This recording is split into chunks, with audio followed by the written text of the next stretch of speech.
हैं, तो उसके साथ साथ हम भी हिंदी भाषा के प्रचार प्रसार में लगे हुए हैं। तो उसी के अंतर्गत हिंदी पखवाड़ा का आयोजन विद्यालय के CCA विभाग द्वारा किया जा रहा है। तो इसी का लाभ लेते हुए मैं भी कुछ यहाँ पे प्रस्तुत करना चाहता हूँ और इसमें मैं कुछ उन कवि के बारे में बताऊंगा जो मतलब मैंने उनके बारे में पढ़ा तो मुझे बहुत अच्छा लगा, तो मैं उनको शेयर भी करना चाहूँगा। तो आज मैं इस साहित्य गोष्ठी के माध्यम से छायोत्तर कवियों की पहली पीढ़ी के उस कवि के विषय में बताना चाहूँगा जो स्वतंत्रता के बाद राष्ट्र कवि के नाम से जाने गए। एक और उनकी कविताओं में जो ओज, विद्रोह, आक्रोश व क्रांति की पुकार है, तो दूसरी ओर कोमल श्रृंगारिक भावनाओं की अभिव्यक्ति है। जी हाँ, मैं बात कर रहा हूँ उस कवि की जिनको राष्ट्र कवि के नाम से भी जाना जाता है, जिनका नाम है रामधारी सिंह दिनकर। दिनकर जी स्वभाव में सौम्य और मृदुभाषी थे, लेकिन जब बात देश के हित की या अहित की आती थी तो वह बेबाक टिप्पणी करने से घबराते नहीं थे। दिनकर ने ये 3 पंक्तियाँ, कुछ ऐसी पंक्तियाँ मैं आपसे शेयर करूँगा जो उन्होंने संसद भवन में भी, क्योंकि वह राज्यसभा के लगातार 3 सदस्य रह चुके थे, तो उन्होंने तत्कालीन जो प्रधानमंत्री थे हमारे जवाहरलाल नेहरू जी, उनके विरोध में मतलब संसद में भी उन्होंने ये पंक्तियाँ दोहराई, तो क्योंकि वो बेबाक टिप्पणी करने से घबराते नहीं थे। दिनकर जी ने जो 3 पंक्तियाँ उस समय बोली थी, पंडित जवाहरलाल नेहरू के खिलाफ संसद में सुनाई थी, जिससे देश में भूचाल आ गया। दिलचस्प बात यह है कि राज्यसभा सदस्य के तौर पर दिनकर का चुनाव पंडित नेहरू ने ही किया था। इसके बावजूद भी नेहरू की नीतियों को मुखालफत करने से वे नहीं चूकते। तो वो पंक्तियाँ थी कुछ ऐसी। देखने में देवता सदृश्य लगता है, बंद कमरे में बैठकर गलत हुक्म लिखता है। जिस पापी को गुण नहीं गोत्र प्यारा हो, समझो उसी ने हमें मारा। ये पंक्तियाँ उन्होंने संसद भवन में कही थी। 1962 में चीन से हार के बाद संसद में दिनकर ने इस कविता का पाठ किया, जिससे तत्कालीन प्रधानमंत्री नेहरू का सिर झुक गया था। यह घटना आज भी भारतीय राजनीति के इतिहास में चुनिंदा क्रांतिकारी घटनाओं में से एक। उन्होंने ये पंक्ति भी दोहराई थी, रे रोक युधिष्ठिर को न यहाँ, रे रोक युधिष्ठिर को न यहाँ, जाने दो उनको स्वर्ग भी, फिरा दे हमें गांडीव गदा लौटा दे अर्जुन भीमवीर, लौटा दे अर्जुन भीमवीर। ये पंक्तियाँ भी उन्होंने संसद भवन में दोहराई थी। अब एक किस्से की मैं आपसे शेयर करूँगा जो संसद भवन में हुआ था और उन्होंने काफ़ी बातें बोली, क्योंकि वो टिप्पणी करने से घबराते नहीं थे और जहाँ देश प्रेम और देश हित की बात आती थी तो वो बेबाक अपनी रचना को प्रस्तुत करते थे। उसके माध्यम से वो सभी को जागरूक करने के लिए एक प्रयास करते थे। एक किस्सा 20 जून 1962 का है। उस दिन दिनकर राज्यसभा में खड़े हुए और हिंदी के अपमान को लेकर, क्योंकि उस समय का माहौल क्या था, हिंदी अपना सम्मान प्राप्त नहीं कर पाई थी आज की तुलना में, है ना, आज के समय की तुलना में। तो हिंदी के अपमान को लेकर बहुत सख्त स्वर में उन्होंने कहा, देश में जब भी हिंदी को लेकर कोई बात होती है तो देश के नेतागण ही नहीं बल्कि कथित बुद्धिजीवी भी हिंदी वालों को अब सब कहे बिना आगे नहीं बढ़ते। पता नहीं इस परिपाटी का आरंभ किसने किया है, लेकिन मेरा ख्याल है कि इस परिपाटी की प्रेरणा प्रधानमंत्री से मिली।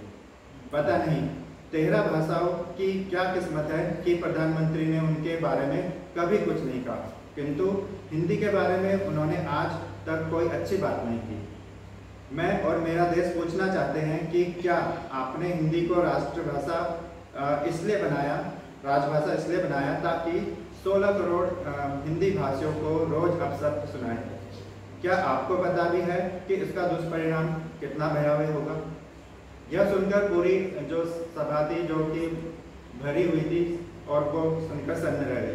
फिर दिनकर ने फिर चुप्पी साधी हुई थी, क्योंकि जब सुन्न वगैरह सब एक इस बात को लेकर के आश्चर्यचकित भी थे और एकदम सन्नाटा छा गया पूरी सभा में। तो उसके बाद थोड़ी देर बाद उन्होंने फिर से बोला, मैं इस सभा और खासकर प्रधानमंत्री नेहरू से कहना चाहता हूँ कि हिंदी की निंदा करना बंद किया जाए। हिंदी की निंदा से इस देश की आत्मा को गहरी चोट पहुँचती है। 1959 में उन्हें उनकी कृति संस्कृत के 4 अध्यायों ने जो कृति लिखी थी, तो उसके लिए उनको साहित्य अकादमी पुरस्कार से भी सम्मानित किया गया था। और तत्कालीन 1959 में ही भारत के जो प्रथम राष्ट्रपति थे राजेंद्र प्रसाद जी, उन्होंने उनको पद्म विभूषण से भी सम्मानित किया। 1972 में काव्य रचना उर्वशी उन्होंने लिखी थी, तो उसके लिए उनको ज्ञानपीठ पुरस्कार भी प्रदान किया गया। हजारी प्रसाद द्विवेदी ने उनके बारे में कुछ कहा है। तो हजारी प्रसाद द्विवेदी जी ने कहा है, दिनकर जी हिंदी भाषियों के बीच हिंदी के सभी कवियों में सबसे ज़्यादा लोकप्रिय थे और अपनी मातृभाषा से प्रेम करने वालों के प्रतीक थे। ये उनके लिए कहा गया था हजारी प्रसाद द्विवेदी ने। और हरिवंश राय बच्चन जी ने भी उनके बारे में कहा था, दिनकर जी को एक नहीं बल्कि हिंदी सेवा के लिए, गद्य के लिए, पद्य के लिए और भाषा के लिए अलग अलग 4 ज्ञानपीठ पुरस्कार दिए जाने चाहिए। ये उनको कहा गया, क्योंकि उनको एक ज्ञानपीठ पुरस्कार को प्रदान किया गया था, जबकि उनका जो सराहनीय योगदान था हिंदी भाषा के प्रचार प्रसार में, तो उसके लिए हरिवंश राय बच्चन जी ने उनको ये बात कही थी। अब अंत में मैं कुछ उनकी पंक्तियां समर शेष है जो आपने सुना होगा, क्योंकि ये जो है वो देश की जो उस समय हालात थे वो इस तरह से थे कि हालांकि अभी भी वैसे ही हैं, पर उस समय की तुलना में काफ़ी हद तक अच्छे हैं। तो उस समय क्या था कि जो अन्याय होता था या नारी का सम्मान, ये कई सारे जो टॉपिक होते हैं, है ना, तो इनमें क्या है कि उसके खिलाफ आवाज़ उठाने वाले बहुत कम लोग थे। तो इसको लेकर के वैसे उसकी जो कविता है समर शेष है वो काफ़ी लंबी है, पर मैं उसके 2 लाइनें दोहराऊंगा बस। समर शेष है ना, समर का मतलब होता है युद्ध, ठीक है, युद्ध बाकी है। तो समर शेष है नहीं पाप का भागी केवल व्याज, व्याज का मतलब होता है शिकारी, है ना। समर शेष है नहीं पाप का भागी केवल व्याज, जो तटस्थ है समय लिखेगा उनका भी अपराध, जो तटस्थ है समय लिखेगा उनका भी अपराध। तटस्थ का मतलब होता है निष्पक्ष, है ना, और भी मीनिंग्स हो सकते हैं इसके। तो ये पंक्तियां हैं उनकी, मतलब अंत में जो कविता खत्म होती है तो ये 2 पंक्तियां वहाँ पर आती हैं। तो इसकी एक्सप्लेनेशन भी मतलब हम कर सकते हैं, जैसे राष्ट्र की बात हो या नारी का सम्मान, तो वो क्या है कि हर काल में उन्होंने मतलब उसको एक्सप्लेन ऐसे किया है और लोगों ने भी उसको एक्सप्लेन किया कि क्या इसका मतलब हो सकता है। तो बहुत गहराई छुपी हुई इन पंक्तियों में और उनकी कविताओं में बहुत गहराई थी।